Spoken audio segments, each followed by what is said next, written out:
will it take a form that allows the people of Haiti to, the popular organized sectors of Haitian society, to work out ways to try to reconstruct their own country?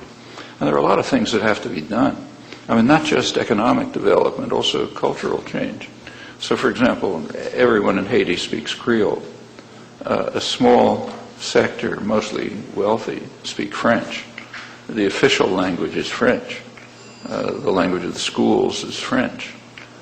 If you speak Creole, like you're 95% of the population, you barely know French, you're kind of a second-class citizen. There's no reason for that to stay. The educational program ought to be revamped so that they can use their own language, and it should become, the language of the society, not French as a residue from the days of French imperialism. And it's the language of the rich, of course. But that's secondary to the problems of economic development, which are really extraordinary. I mean, for one thing, the countryside has to be rebuilt. Society can't survive with a huge mass of people crammed into slums in Port-au-Prince. So that means it means the kind of development that actually did take place in Taiwan.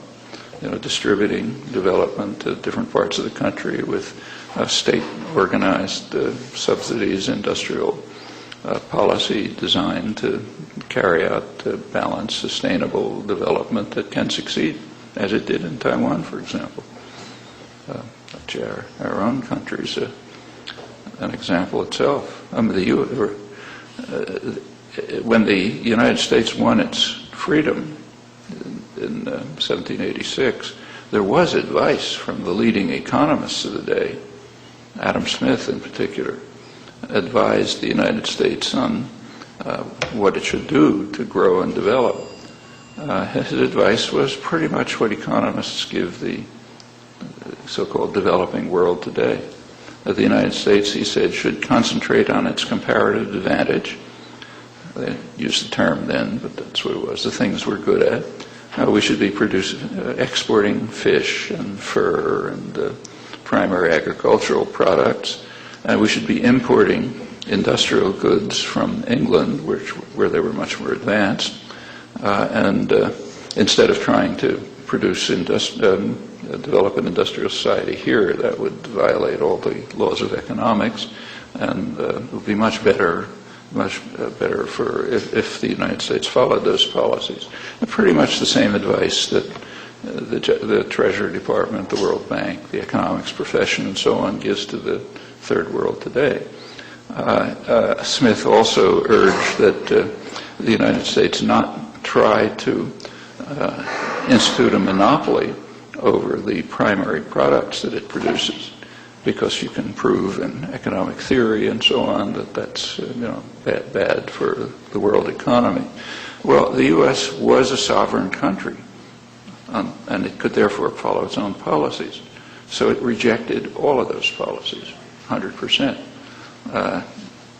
Alexander Hamilton, who sort of created the U.S. economy, immediately imposed very high import duties to block superior British textiles and other manufacturers, and that enabled the United States to develop at first a textile industry, it goes on, and later a steel industry. Actually, the U.S. had the highest protection in the world, and also the highest growth rate, and the correlation is not accidental.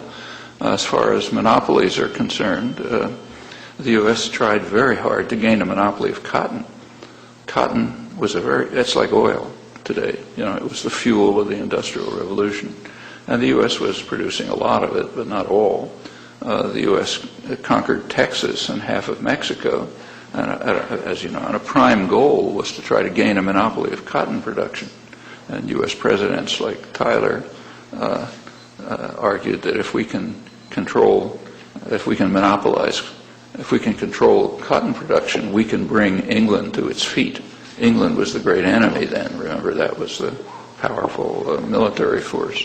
And they were a deterrent. The U.S. couldn't conquer Canada, couldn't conquer Cuba because of British military force. But if we could monopolize cotton, we could bring England to its feet, and then we could expand and so on.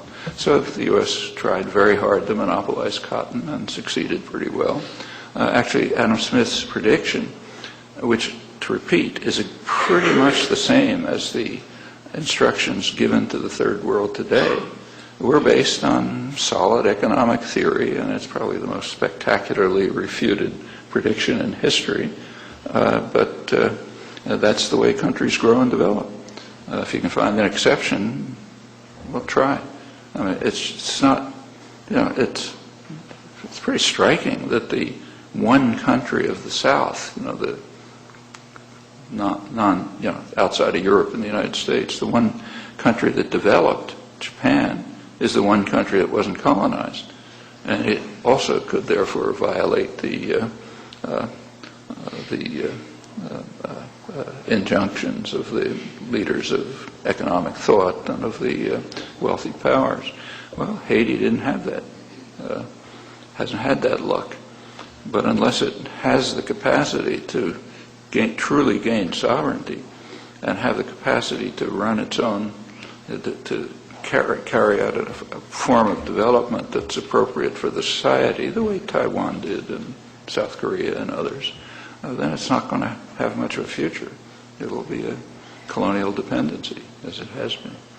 But that's really, they can't do it on their own. That's something we have to do. So I was in Haiti about a month ago, and clearly the aid is not getting to the people. It's not getting to where it is supposed to go with all of the NGOs that are in Haiti, more so than any other country.